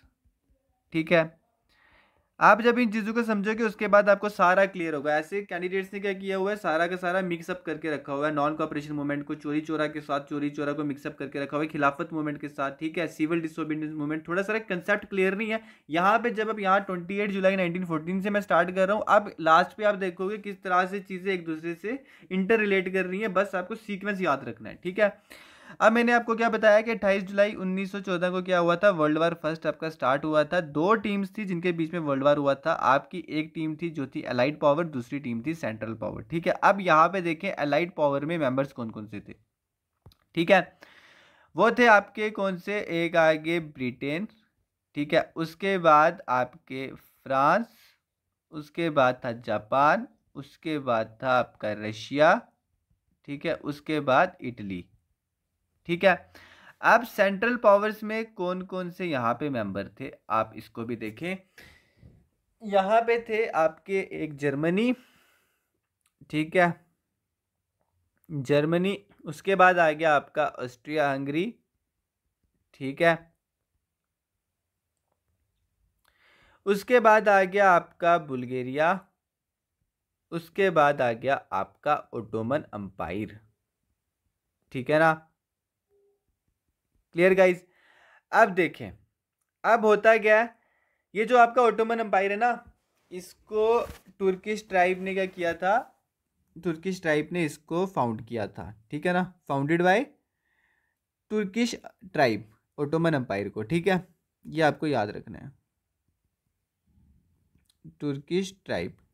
कब किया गया था, इन 1219 में, 1299 में। ठीक है, ये आपको याद रखना है। उसके बाद देखो गाइस, ये जो ओटोमन एम्पायर है, यहाँ पे इसके जो सुल्तान थे, ठीक है, इनको क्या कहा जाता था, इनको कहा जाता था कैलिफ। ठीक है, अब जो भी मुस्लिम्स थे अराउंड द वर्ल्ड, ठीक है, अब मुस्लिम्स क्या करते थे, मुस्लिम्स इनको अपना रिलीजियस लीडर मानते थे।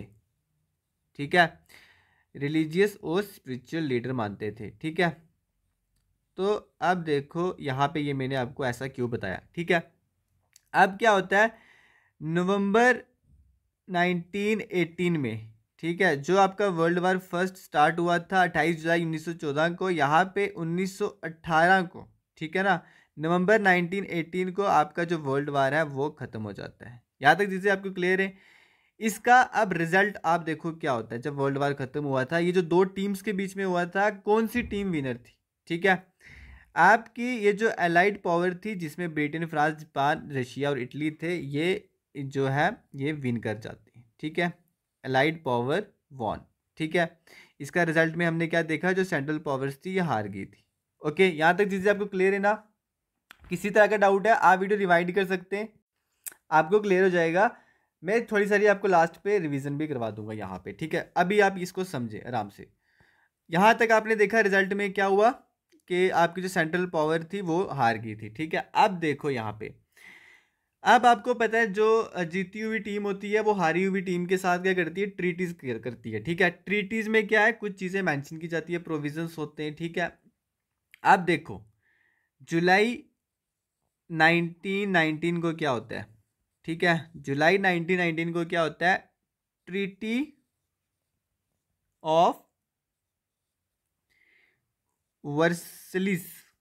ठीक है, ये साइन होती है बिटवीन किसके, ऑब्वियसली दो टीम्स के। कौन सी, एक आपकी आएगी एलाइड पावर्स।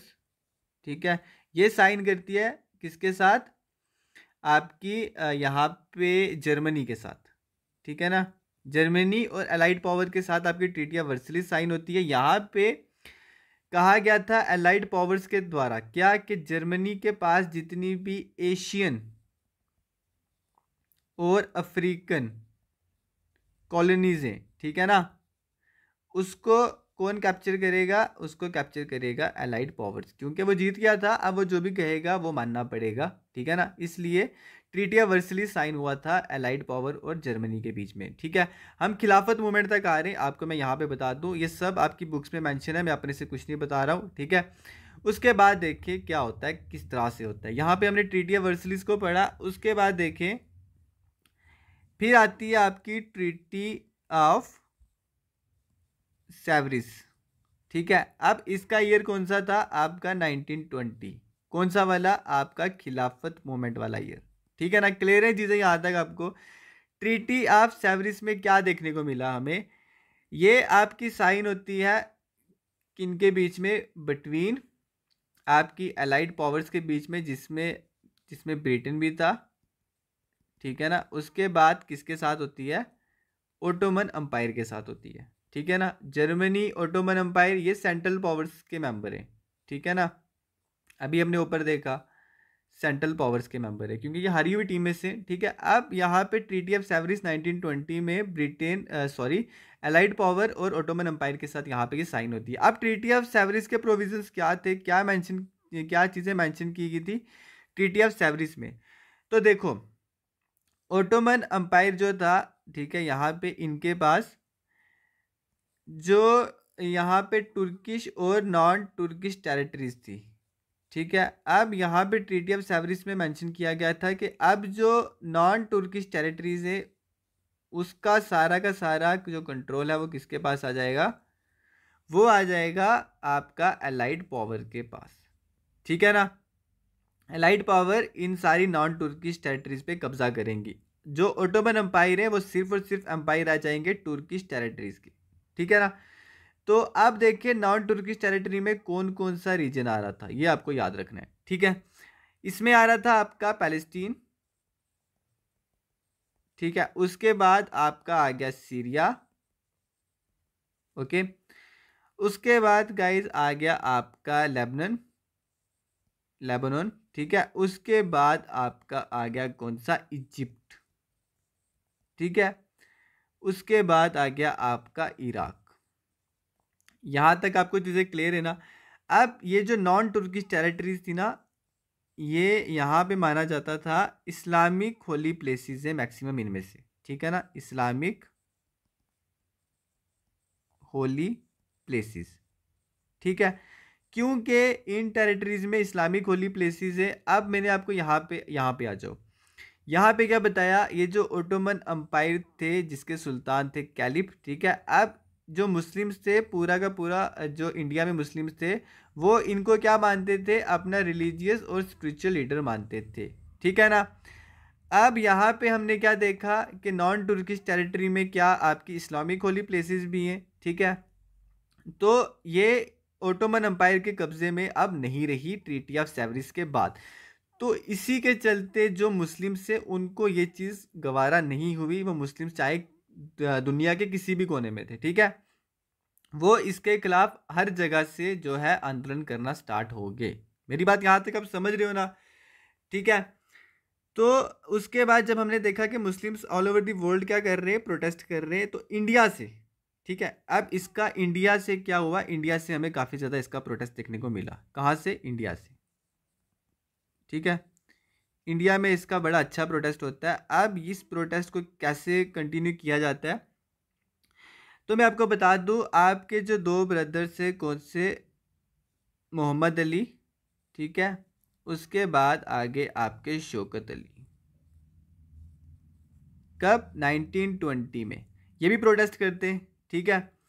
क्या प्रोटेस्ट करते हैं कि जो ये इस्लामिक होली प्लेसेस हैं, इसका कंट्रोल क्यों लिया गया ओटोमन एम्पायर से, ठीक है। ओटोमन एम्पायर को तो हम हमारा रिलीजियस और स्पिरिचुअल लीडर मानते हैं, तो ये कंट्रोल आप इनसे ना लें, ठीक है। तो ये क्या करते हैं, ये एक कमेटी बनाते हैं, कौन सी? ऑल इंडिया खिलाफत कमेटी, ठीक है। इस खिलाफत, ऑल इंडिया खिलाफत कमेटी को बनाया जाता है किस लिए कि एक ये अपना प्रोटेस्ट को करते हैं किसके अगेंस्ट? ब्रिटिशर्स के खिलाफ, ठीक है, अलाइड पावर्स के खिलाफ। क्यों? क्योंकि ये क्या करते हैं, नॉन तुर्किश टेरिटरीज से जब कंट्रोल लेते हैं, ठीक है, ओटोमन एम्पायर से। ऑल इंडिया खिलाफत कमेटी जब ये बनाएगी, अब इनके प्रेसिडेंट किसको इलेक्ट किया गया, ठीक है। इनका प्रेसिडेंट, फर्स्ट प्रेसिडेंट कौन थे, तो मैं आपको बता दूं, गांधी जी को रखा गया इनका प्रेसिडेंट। देखो खिलाफत मूवमेंट तक आ रहे हैं पहले, उसके बाद आगे जाएंगे। गांधी जी को रखा गया इनका ऑल इंडिया खिलाफत कमेटी का प्रेसिडेंट, ठीक है। यहाँ तक चीज़ें क्लियर है। अब कमेटी क्या डिसाइड करती है, जो कमेटी इन्होंने बनाई थी, कमेटी डिसाइड करती है कि बॉयकॉट किया जाएगा, ठीक है, ब्रिटिश गुड्स को क्या किया जाएगा, बॉयकॉट किया जाएगा। और ब्रिटिशर्स के साथ, यानी कि ब्रिटिश गवर्नमेंट के साथ किसी भी तरह का कॉपरेशन अब से नहीं होगा, ठीक है। ये कहाँ पे कहा गया था? इस कमेटी में, ऑल इंडिया खिलाफत कमेटी में, ठीक है ना। तो अब देखो यहाँ पे आगे किस चीज़ें किस तरह से होती हैं। जो गांधी जी क्या करते हैं, गांधी जी देखते हैं कि खिलाफत मूवमेंट देश में चल रही है, ठीक है। कब? 1920 में खिलाफत मूवमेंट चल रही है। ये प्रोटेस्ट कर रहे हैं कि आपने ओटोमन एम्पायर से नॉन तुर्किश टेरिटरीज का जो कंट्रोल है वो क्यों लिया, एलाइड पावर्स को बोल रहे हैं, जिसमें उनका एक मेंबर कौन सा है? ब्रिटिश। तो ब्रिटिश गवर्नमेंट जो है उसको यहाँ पे उसके खिलाफ आंदोलन किया जा रहा है। अब गांधी जी का भी जो एक तरह का प्रोटेस्ट जो चल रहा है वो भी ब्रिटिश गवर्नमेंट के खिलाफ ही है, ठीक है। वो भी चाहते हैं कि हम जो इंडियन से ब्रिटिश गवर्नमेंट से फ्री हो जाएं, ठीक है। अब ये देखते हैं कि इंडिया में जो है खिलाफत मूवमेंट जो है बड़ी ज़ोरों शोरों से चल रही है। अब ये क्या सोचते हैं, ये तो है मुस्लिम जो है वो चला रहे हैं इस खिलाफत मूवमेंट को, ठीक है ना। गांधी जी सोचते हैं, उनको एक अच्छा आइडिया लगता है कि यहाँ पे क्या, यहाँ पे जो अगर हिंदूज भी प्रोटेस्ट करते हैं, ठीक है, अगर इस प्रोटेस्ट में हिंदू भी कॉपरेट करते हैं, ठीक है, तो गांधी जी प्रॉमिस करते हैं कि 1 साल के अंदर अंदर वो क्या करेंगे, देश को आज़ाद कर देंगे। मेरी बात यहाँ तक समझ रही हो ना। तो गांधी जी लॉन्च कर देते हैं क्या, आपकी non cooperation movement, non cooperation movement Gandhi ji launch कर देते हैं। अब गांधी जी इस मूवमेंट को क्यों लॉन्च करते हैं? क्योंकि गांधी जी ने देखा था कि मुस्लिम्स का जो प्रोटेस्ट है वो बड़ा अच्छा चल रहा है। खिलाफत मूवमेंट जो है ये सॉरी ऑल इंडिया खिलाफत कमेटी बनाएगी, इसका काफ़ी अच्छा हमें इन्फ्लुएंस देखने को मिल रहा है। तो अब वो चाहते थे कि हिंदू भी पार्टिसिपेट करें, इसलिए उन्होंने क्या किया, नॉन कॉपरेशन मूवमेंट को लॉन्च कर दिया। मेरी बात यहाँ तक समझ रहे हो ना। अब देखो ये कब किया गया गांधी जी के द्वारा, तो इसका आपने देखना, याद रखना है, 1, ठीक है, अगस्त 1920 को, ठीक है, नॉन कॉपरेशन मूवमेंट गांधी जी के द्वारा लॉन्च किया गया, ठीक है ना गाइस। यहाँ तक आपको चीज़ें क्लियर है। उसके बाद इस नॉन कॉपरेशन मूवमेंट के क्या क्या चीज़ें यहाँ पे मेंशन दें, तो ये आप देख लें। ये सबसे पहले कहते हैं कि हम बाइकआउट करेंगे। बाइकआउट किसके साथ करेंगे? आपके जो स्कूल से गवर्नमेंट के, ठीक है, उसके बाद जो कॉलेजेस हैं उसके साथ बॉयकॉट करेंगे। उसके बाद आपका जो लॉ कोर्ट्स है, कितने लॉयर्स ने प्रैक्टिस करना छोड़ दिया था, ठीक है, इनके साथ बॉयकॉट करेंगे। उसके बाद लेजिस्लेटिव काउंसिल के साथ बॉयकॉट करेंगे, ठीक है, यहाँ पे आपको समझ आ रहा है। उसके बाद जो फॉरेन क्लॉथ्स हैं उनके साथ भी बॉयकॉट करेंगे। अगर किसी को कोई टाइटल दिया गया है उसको भी गांधी जी ने कहा था कि रिटर्न कर दो, ठीक है, जिसको कहा जाता है अवार्ड वापसी, ठीक है ना। ये हमें देखने को मिला था नॉन कॉपरेशन मूवमेंट के बाद, 1 अगस्त 1920 के बाद, ठीक है ना। उसके बाद देखो क्या होता है, दिसंबर 1920 को कांग्रेस क्या करती है, एक रेजोल्यूशन को पास करती है, ठीक है ना, एक रेजोल्यूशन को पास करती है। उस रेजोल्यूशन को कहाँ पे कौन से सेशन में पास किया जाता है, तो मैं आपको बता दूं, कलकत्ता सेशन में, ठीक है। कलकत्ता सेशन हुआ था, वहाँ पे एक रेजोल्यूशन पास होता है। इस रेजोल्यूशन में डिमांड्स की गई थी 3। कौन कौन सी आपकी आ गई, एक रिड्रेसल ऑफ पंजाब ग्रीवियंस, एक उसके बाद खलीफा के साथ जो रॉन्ग हुआ था, कौन से, जिनको कैलिफ कहते हैं, ठीक है। खलीफा रॉन्ग को क्या किया जाए, वहाँ पे उनको नॉन मुस्लिम जो यहाँ पे सॉरी ये जो टेरिटरीज़ हैं, कौन सी, नॉन तुर्किश टेरिटरीज़ जिसमें इस्लामिक होली प्लेसेस हैं, इसका कंट्रोल वापस से ओटोमन एम्पायर को दिया जाए, ये भी एक डिमांड थी, ठीक है। उसके बाद यहाँ पे देखे स्वराज की बात की गई थी, ठीक है ना। ये 3 डिमांड्स की गई थी। यहाँ तक आपको चीज़ें क्लियर है ना। अगर आपको कहीं पे डाउट है, वीडियो रिवाइंड करें, और अभी मैं यहाँ से आपको रिवाइज भी करवाऊँगा, ठीक है ना। अब यहाँ पे आते हैं हम, ये 3 जो कांग्रेस ने जब रेजोल्यूशन पास किया था दिसंबर 1920 में, ठीक है ना, तो उसके बाद क्या होता है, यहाँ पे मैंने आपको क्या बताया कि बॉयकॉट किनके साथ किया गया था। अब कोई जो भी ब्रिटिशर्स के द्वारा बनाए गए स्कूल कॉलेजेस हैं, उसमें अब इंडियंस कोई नहीं पढ़ेंगे, ठीक है। लॉ कोर्ट्स में नहीं जाएंगे, लेजिस्लेटिव काउंसिल को भी क्या करेंगे, यहाँ पे छोड़ देंगे, ठीक है ना। अब देखो, ये जो स्कूल कॉलेजेस के साथ बॉयकॉट किया गया था, अब इंडियंस को तो पढ़ना था। अब इसके द्वारा इसके चलते हमने क्या देखा कि इंडियंस अपने जो है यूनिवर्सिटीज़, अपने जो है यहाँ पे इंस्टीट्यूशंस को ओपन करते हैं, जिसमें हमने ये भी देखा जो आपका बंगाल नेशनल यूनिवर्सिटी है ना, ये भी ओपन हुआ था इसी वक्त, ठीक है। उसके बाद आपका जो जामिया मिलिया है, ठीक है ना, जामिया मिलिया ऑफ दिल्ली, ठीक है, इसको भी ओपन किया गया था जब बॉयकॉट किया गया था ब्रिटिश इंस्टीट्यूशंस के साथ। यहाँ तक चीज़ें क्लियर है ना। उसके बाद देखो इसका रिजल्ट क्या होता है। ब्रिटिशर्स क्या करते, उन्होंने क्या किया, वो स्टार्ट कर दिया अरेस्ट करना, ठीक है ना, क्योंकि उनके खिलाफ इतनी चीज़ें हो रही है, तो उन्होंने अरेस्ट करना स्टार्ट कर दिया। बड़े बड़े लीडर्स को यहाँ पे अरेस्ट किया जाता है, बट गांधी जी स्टिल उनको अभी अरेस्ट नहीं किया गया था, ठीक है ना। गांधी जी को छोड़ के बाकी बड़े बड़े लीडर्स को अरेस्ट किया गया था। उसके बाद जब गांधी जी को अरेस्ट नहीं किया गया था, तो गांधी जी को फोर्स किया गया बाकी जो लीडर्स थे उनके द्वारा, क्या कि आप क्या करें, आप एक और मूवमेंट को लॉन्च कर दें। कौन सी, सिविल डिसओबीडियंस मूवमेंट को लॉन्च कर दें, ठीक है। ये गांधी जी को फोर्स किया गया था कि आप तो अरेस्ट नहीं हुए हो, जो लीडर्स अरेस्ट हुए, अब आप क्या करें, आप सिविल डिसओबीडियंस मूवमेंट को लॉन्च कर दें, ठीक है। गांधी जी को काफ़ी फोर्स किया गया। उसके बाद 1 फरवरी 1922 को क्या होता है, बारडोली से, ठीक है, बारडोली से गांधी जी अनाउंस करते क्या, मास सिविल डिसओबीडियंस मूवमेंट, ठीक है ना। अब इन्होंने यहाँ पे अभी ही अनाउंस किया था 5 फरवरी, ठीक है, 4 दिन बाद, 4 डेज के बाद यहाँ पे क्या होता है, 4 फरवरी 1922 को चोरी चोरा इंसिडेंट हो जाता है, ठीक है। चोरी, अभी गाइस मैं आपको ये सारा रिवाइज कराऊंगा, ठीक है। फिर आपको जब चीज़ें लिंक हो जाएंगी ना, आपको लगेगा हाँ ये चीज़ें हम इस तरह से भी पढ़ सकते हैं, लेकिन अभी तक हम कितना कम्प्लेक्स कर देते थे, हालांकि इसमें इतना होता नहीं था चीज़ें, ठीक है। अब देखिए यहाँ पे चोरी चोरा इंसिडेंट होता है। अब इस चोरी चोरा इंसिडेंट में ये कहाँ से होता है, ये जो चोरी चोरा इंसिडेंट है, ये कहाँ पे हुआ था। चोरी चोरा आपका एक गोरखपुर में, तो क्वेश्चन कहीं से भी आ सकता है, क्वेश्चन ये भी पूछा जा सकता है, चोरी चोरा कहाँ पे, किसका एक विलेज है, ठीक है, गोरखपुर का एक विलेज है चोरी चोरा, ठीक है ना। तो चोरी चोरा इंसिडेंट में क्या हुआ था, आपको पता है कि नॉन कोऑपरेशन मूवमेंट थी, वो चल रही थी, ठीक है। इसी के चलते जो लोग प्रोटेस्ट कर रहे थे, तो ब्रिटिशर्स ने लाठी चार्ज कर दिया था ग्रुप ऑफ पीपल के ऊपर, ठीक है ना। जब ये लाठी चार्ज किया था, लाठी चार्ज का रिजल्ट हमें क्या देखने को मिला कि कुछ इंडियंस ने ब्रिटिशर्स को जो है वहाँ पे मार भी दिया था, ठीक है। उसके बाद पुलिस स्टेशन को घेरा गया था। पुलिस स्टेशन को घेरने के बाद, इंडियंस के द्वारा बात कर रहा हूँ मैं, उसके बाद क्या किया, इंडियंस ने क्या किया, जब लाठीचार्ज हुआ उसके बाद पुलिस स्टेशन को जला दिया, जिसमें 22 पुलिसमैन जो थे आपके, ठीक है, वो वहां पे जिंदा जलाए गए। ठीक है ना, इसी को कहा जाता है चोरी चोरा इंसिडेंट। समझ रहे हो ना आप यहाँ पे। तो उसके बाद देखिए 5 फरवरी को चोरी चोरा इंसिडेंट होता है। अब 12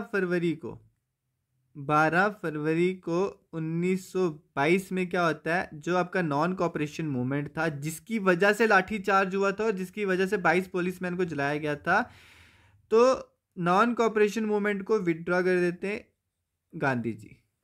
ठीक है ना, गांधी जी इसको क्या कर देते हैं, विड्रॉ कर देते हैं। ठीक है, जब गांधी जी इसको विड्रॉ करते, काफ़ी ज़्यादा जो लोग थे, सॉरी, जो आपके कांग्रेस के लीडर्स थे, इनको ये चीज़ पसंद नहीं आई और लोगों को भी ये चीज़ पसंद नहीं आई कि अब इतना अच्छा प्रोटेस्ट चल रहा है तो क्यों गांधी जी ने नॉन कॉपरेशन मूवमेंट को विड्रॉ किया। अब गांधी जी का रीज़न ये था, जब इन्होंने देखा कि 22 पुलिसमैन को जलाया गया था, कुछ लोग वहाँ पे वो भी इंजर्ड हुए, जख्मी हुए, लाठीचार्ज हुआ। गांधी जी जो थे वो नॉन वायलेंस पे बिलीव करते थे। ठीक है, नॉन वायलेंस पे बिलीव करते थे, इसीलिए उन्होंने जब ये इंसिडेंट देखा तो उन्होंने बोला ये नॉन कॉपरेशन मूवमेंट को मैं क्या करता हूँ, विड्रॉ कर लेता हूँ। ठीक है, एक तरह ही गांधी जी का आप गुस्सा ही कह सकते हो। उसके बाद मार्च 1922 को, ठीक है, मार्च 1900, ये 12 फरवरी 1922 की बात है। उसके बाद बात करें यहाँ पे मार्च 1922 को गांधी जी को 6 साल के लिए जेल भेजा गया। ठीक है ना, 6 ईयर्स के लिए, 6 साल के लिए गांधी जी को यहाँ पे जेल भेजा गया। अब यहाँ पे देखो, ये सब चीज़ें मैंने आपको क्यों समझाई। ठीक है, यहाँ हम कहाँ पे थे, हमने खिलाफत मूवमेंट देखा, खिलाफत मूवमेंट के साथ हमने क्या देखा, नॉन कॉपरेशन मूवमेंट को भी देखा हमने। उसके बाद क्या देखा, आपका चोरी चोरा इंसिडेंट भी देखा। ठीक है, ये सारी चीज़ें लिंक है। अब हम करते हैं गाइस रिवाइज। ठीक है, उसके बाद हम यहाँ पे ये 66 क्वेश्चन देखेंगे, 67, उसके बाद एक दो क्वेश्चन जो हमारे और बचते हैं। ठीक है, अब मैं ज़्यादा टाइम नहीं लूँगा आपका, अब जो भी हमारी एक्सप्लेनेशन हुई वो कल के लेक्चर के लिए। ठीक है, यहाँ से हमने स्टार्ट किया था, ये तो काफ़ी लंबा हो गया, कहाँ से स्टार्ट किया था हमने, यहाँ से। ठीक है, हम देख रहे थे बेसिकली खिलाफत मूवमेंट जो है उसकी शुरुआत कैसे होती है। उसकी शुरुआत जुड़ी थी हमारे वर्ल्ड वार के साथ। ठीक है ना, वर्ल्ड वार के साथ जुड़ी थी। हमने क्या देखा, देखो यहाँ पे आपका, यहाँ पे जब 28 जुलाई 1914 की बात है, जब आपका वर्ल्ड वार स्टार्ट होता है। ठीक है, जब वर्ल्ड वार हुआ था, दो टीम्स के बीच में हुआ था, आपकी एलाइड पावर्स और सेंट्रल पावर्स के बीच में। यहाँ पे अगर आप सेंट्रल पावर्स के मेंबर को याद रखना चाहते हो तो आप याद रख यहाँ पे भागो।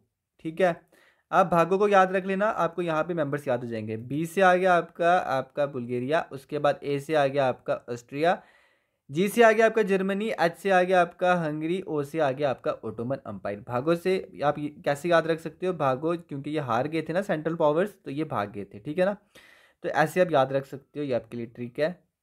ठीक है, अब देखो यहाँ पे दो टीम्स थी, अलाइड पावर्स और सेंट्रल पावर्स। ठीक है, सेंट्रल पावर्स में आपके मैंने बता दिए कौन से मेंबर थे। उसके बाद, ठीक है, उसके बाद क्या होता है, जो आपका ओटोमन अम्पायर है।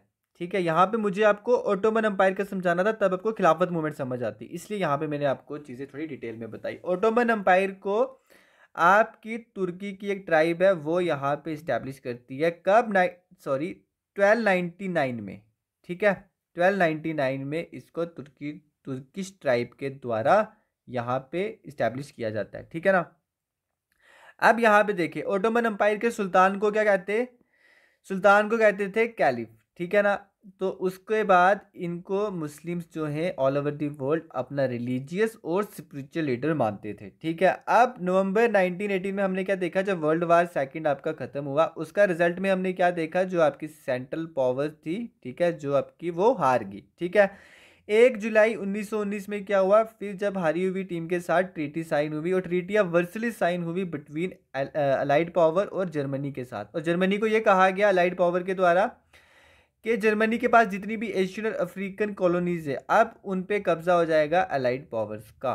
ठीक है ना, तो उसके बाद हमने क्या देखा कि ट्रीटी ऑफ सेवरिस साइन होती है 1920 में, किस किस के बीच, अलाइड पावर्स और ओटोमन अम्पायर के बीच। ठीक है, तो आपका ये जो ओटोमन अम्पायर है इसका पहले कब्जा था, ठीक है। हारने से पहले जो कब्जा था वो तुर्किश टेरिटरी पे भी था और नॉन तुर्किश टेरिटरी पे भी था। नॉन तुर्किश टेरिटरी में आपकी कौन कौन से यहाँ पे रीजन्स आते हैं? Palestine, Syria, Lebanon, Egypt, Iraq, ठीक है, इन पे भी कब्जा था।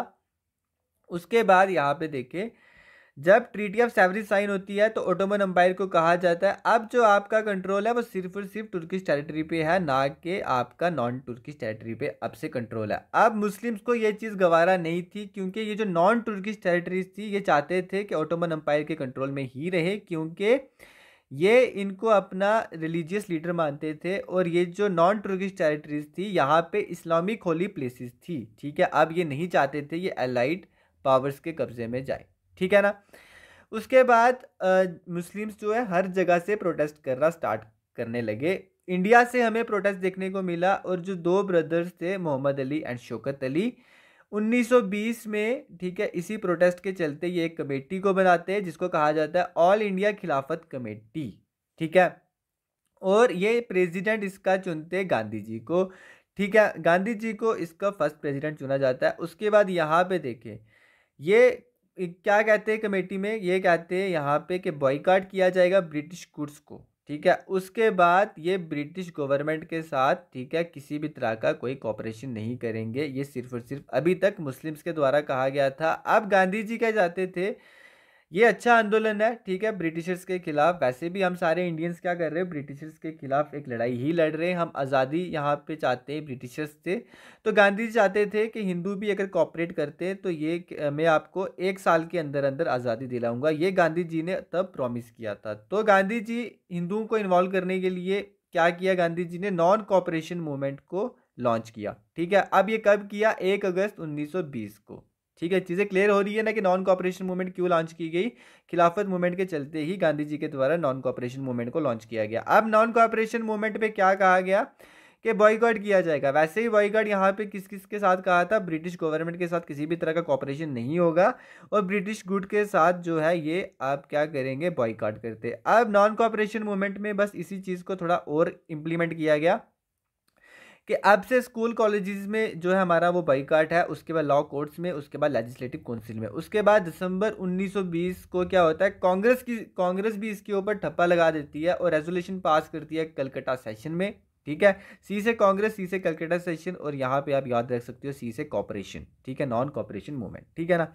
अब देखो रेजोल्यूशन पास होता है, उस रेजोल्यूशन में 3 डिमांड्स की जाती है। रिड्रेसल ऑफ पंजाब ग्रीवियंस, ठीक है, 1920 की बात है। यहाँ पे अगर रिड्रेसल ऑफ पंजाब ग्रीवियंस है तो आपको याद आ जाना चाहिए जलियांवाला बाग ट्रेजिडी, ठीक है, जो था आपका ईयर कौन सा, 1919। इसको यहाँ पे ये कहा जाता है। उसके बाद सेकंड में कहा जाता है खलीफा रंग। उसके बाद यहाँ पे स्वराज की बात की जाती है। उसके बाद जब यहाँ पे ये बॉयकॉट करते हैं किसके साथ, स्कूल कॉलेजेस के साथ, तो ये इंडियंस अपनी यूनिवर्सिटीज़ ओपन करते हैं, ठीक है।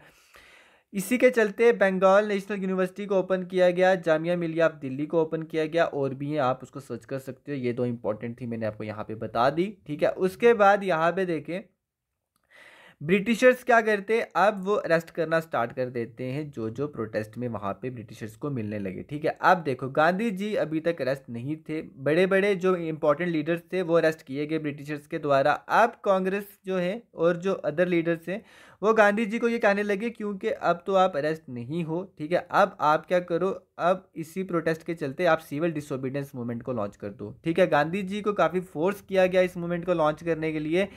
1 फरवरी 1922 को हमने क्या देखा, बारडोली से गांधी जी क्या करते, अनाउंस करते हैं मास सिविल डिसोबीडियंस मूवमेंट, ठीक है। अब गांधी जी को कोई ऑप्शन तो था नहीं क्योंकि काफ़ी ज़्यादा इनको फोर्स किया गया था मूवमेंट को लॉन्च करने के लिए।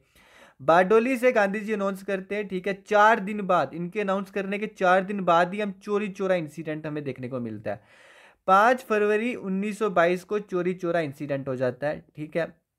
चोरी चोरा आपका एक विलेज है, कहाँ पे, गोरखपुर में, ठीक है। अब इस चोरी चोरा इंसिडेंट में क्या हुआ था, देखो लाठी चार्ज किया गया था प्रोटेस्टर्स के खिलाफ। अब ये प्रोटेस्ट कौन कर रहे थे, आपका जो नॉन कॉपरेशन मूवमेंट चल रहा था, इसी के चलते जो प्रोटेस्ट हो रहा था, जिसमें आपके हिंदू भी प्रोटेस्ट कर रहे थे और मुस्लिम्स भी प्रोटेस्ट कर रहे थे। इसी प्रोटेस्ट के चलते ब्रिटिशर्स ने कर दिया लाठीचार्ज। जब लाठीचार्ज किया तो कुछ इंडियंस ने ब्रिटिशर्स को वहाँ पे उसी वक्त कहा जाता है कि कुछ गला काट के मार दिया गया। तो जब ये इंसिडेंट हुआ उसके बाद क्या हुआ, कुछ इंडियंस को भी वहाँ पे जो है ज़ख्मी किया गया। तो जो वहाँ पे ग्रुप ऑफ पीपल थे, उन्होंने क्या किया, पुलिस स्टेशन को घेर लिया। जब पुलिस स्टेशन को घेरा गया तो पुलिस स्टेशन को जलाया गया। तो उसमें 22 पुलिसमैन जो हैं वो जिंदा जलाए गए। ठीक है, ये ब्रिटिशर्स की बात की जा रही है। ठीक है ना। उसके बाद हम कहाँ थे, 5 फरवरी 1922 को जब चोरी चोरा इंसिडेंट हुआ। इसी को कहा जाता है, जब ये इंसिडेंट हुआ 22 पुलिसमैन को जलाया गया, इसी को कहा जाता है चोरी चोरा इंसिडेंट। तो 12 फरवरी को क्या हुआ, नॉन कॉपरेशन मूवमेंट को विड्रा किया गया गांधी जी के द्वारा। क्यों, क्योंकि आपको पता है गांधी जी जो हैं वो हमेशा पीसफुल प्रोटेस्ट चाहते हैं, वो हमेशा नॉन वायलेंस चाहते हैं। जब उन्होंने ये इंसिडेंट देखा, उन्होंने इसको विड्रा कर लिया गया, विड्रा कर दिया नॉन कॉपरेशन मूवमेंट को। कब किया, 12 फरवरी 1922 को। अब मैं आपको पूछता हूँ, बताओ स्टार्ट कब किया था। तो आपको पता होना चाहिए, नॉन कॉपरेशन मूवमेंट जो है वो आपका स्टार्ट हुआ था 1 अगस्त 1920 को। और कब विड्रा किया गया, 12 फरवरी 1922 को। ठीक है ना, 1 अगस्त 1920 को ये स्टार्ट किया गया, यहाँ पे लिख लो 1 अगस्त 1920 को। ठीक है, और 12 फरवरी 1922 को गांधी जी इसको विड्रा कर लेते। एक तरह का ये गांधी जी का क्या था, गुस्सा ही था। ठीक है, क्योंकि मैं तो चाहता हूँ पीसफुल प्रोटेस्ट, मैं तो चाहता हूँ नॉन वायलेंस। तो ये इंसिडेंट मुझे क्यों देखने को मिला, अब ये मैं जो मूवमेंट है इसको विड्रा करता हूँ। ठीक है, अब मार्च 1922 की बात है। ठीक है, गांधी जी को 6 साल के लिए जेल भेजा गया। ठीक है ना, ये था। यहाँ पे हमने क्या क्या देखा, हमने चोरी चोरा इंसिडेंट को भी पढ़ लिया। चोरी चोरा इंसिडेंट में हमें जो जो याद रखना है मैंने आपको सब बता दिया। ठीक है, उसके बाद ये भी आपको देखने को मिला कि कब नॉन कॉपरेशन मूवमेंट को विड्रा किया गया। उसके बाद हमने और क्या देखा कि बंगाल नेशनल यूनिवर्सिटी और जामिया मिलिया जो है इसकी स्थापना कब हुई थी। उसके बाद हमने ये भी देखा कि आपका नॉन कॉपरेशन मूवमेंट कब स्टार्ट हुआ था। उसके बाद हमने ये देखा कि जो आपका ये खिलाफत मूवमेंट है, ठीक है, इसका आगाज़ कैसे होता है और क्यों किया जाता है। ठीक है, और उसके लिए मैंने आपको थोड़ी बैकग्राउंड हिस्ट्री भी बताई कि ये जो आपका वर्ल्ड वार फर्स्ट है ये सारा का सारा रीज़न था खिलाफत मूवमेंट का। और फिर उसके बाद नॉन कॉपरेशन मूवमेंट, और उसी के चलते चोरी चोरा इंसिडेंट, उसी के चलते इसको बाद में गांधी जी विड्रॉ कर लेते हैं। यहाँ तक चीज़ें क्लियर हो गई हैं आपको। अब हम यहाँ पे कोई भी एक्सप्लेन नहीं करेंगे चीज़ों को, क्योंकि ऑलरेडी वीडियो की लेंथ बहुत लंबी हो गई है। ठीक है, अब यहाँ पे देखिए 66 क्वेश्चन कह रहा है, अगर आप चाहते हो इसकी एक्सप्लेनेशन तो मैं कल आपको दे दूंगा। ठीक है, यहाँ पे देखिए 66 क्वेश्चन का कह रहा है, शौकत अली एंड मोहम्मद अली स्टार्टेड खिलाफत मूवमेंट। ठीक है, बिल्कुल ट्रू स्टेटमेंट है। 67 क्वेश्चन कह रहा है, Gandhi ji return to India from South Africa in dash. यहाँ पे ईयर बताना है। ठीक है, ईयर बताना है आपको। अगर यहाँ पे होता ऑन तो आपको क्या बताना पड़ता, आपको बताना पड़ता डे या मंथ। ठीक है, अब यहाँ पे आपको ईयर बताना है। At the request of Gopal Krishna Gokhale. Gopal Krishna Gokhale मैंने आपको कल के लेक्चर में क्या बताया था, ये थे political Guru of Gandhi ji. ठीक है, तो अब यहाँ पे बताएं, गोपाल कृष्ण गोखले की रिक्वेस्ट पे गांधी जी जब साउथ अफ्रीका से रिटर्न हुए थे तो कब हुए थे। तो इसका जो राइट आंसर है वो है आपका 1915। बात करें 68 क्वेश्चन की, which of the following was the first satyagraha. ठीक है, अब ये इंडिया में रिटर्न हुए थे गांधी जी। अब इनका फर्स्ट सत्याग्रह कौन था, वो था आपका चंपारण सत्याग्रह। एक्सप्लेनेशन देना चाहता हूँ लेकिन वीडियो की लेंथ बहुत लंबी हो गई है। 69 क्वेश्चन की बात करें, which of the following was the second satyagraha. Second satyagraha की बात करें तो अहमदाबाद मिल स्ट्राइक ये थी सेकंड सत्याग्रह, इसको आपने याद रखना है। ठीक है, उसके बाद 70 क्वेश्चन की बात करें, which of the following was the third satyagraha. तो थर्ड सत्याग्रह की बात करें तो ये थी आपकी खेड़ा सत्याग्रह। ठीक है, ये थी आपकी थर्ड सत्याग्रह। ठीक है, ये आपने याद रखना है।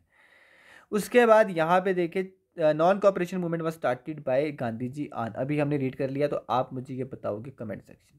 ठीक है, चोरी चोरा इंसिडेंट हैपेंड ऑन, ये भी हमने रीड कर लिया, ये भी आप मुझे बताओगे कमेंट सेक्शन में। ठीक है, नॉन कॉपरेशन मूवमेंट में जो भी आपने याद रखना था मैंने बता दिया, चोरी चोरा में भी जो याद रखना था मैंने बता दिया। इसी के साथ हमारा लेक्चर खत्म होता है। हमें चैनल पे सब्सक्राइब करके ही जाना, काफ़ी ज़्यादा मेहनत लगती है। टेलीग्राम पे आप हमें ज्वाइन कर सकते हो, आपको वहाँ पे मैं इसका PDF शेयर कर दूंगा। ठीक है, ये सारा PDF जो है आपको हमारे टेलीग्राम से मिल जाएगा। आज की इस वीडियो में इतना ही। कैसी लगी वीडियो प्लीज़ लाइक करके बताना। Thank you guys, bye.